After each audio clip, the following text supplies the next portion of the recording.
Some people are not driven by success. They are driven by momentum. They do not fear war. They do not fear failure. They do not even fear death. The only thing they fear is stopping.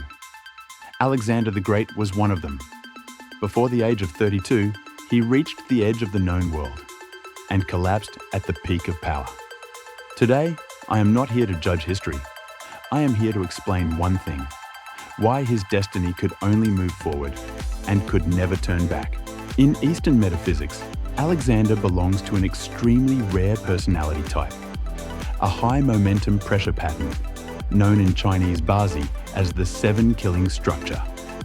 This pattern has 3 defining traits. First, an overwhelming sense of mission. Not desire, but pressure, a feeling that something must be completed.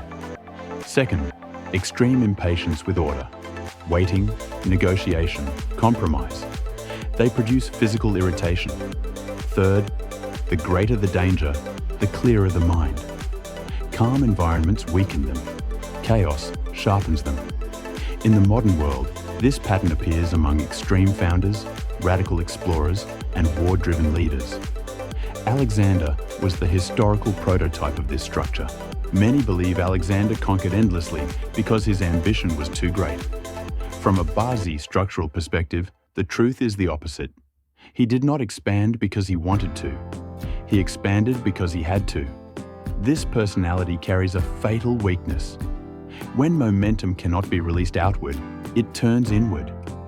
That is why Alexander never paused to stabilize governance. He did not consolidate. He accelerated. For this structure, stopping equals loss of control, and loss of control leads to self-collapse. That is why history remembers people with this structure as extreme ambition figures. Destiny is often misunderstood. Destiny is not a cage. Destiny is an accelerator. In youth, Alexander's structure gave him exceptional execution, lightning-fast decisions, and near immunity to fear. But one element was missing: a braking system. In Eastern frameworks, this is described as excessive momentum without containment.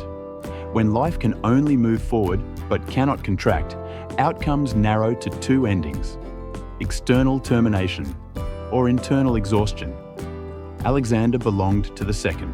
You might ask, what does this have to do with me? In reality, this pattern is everywhere today.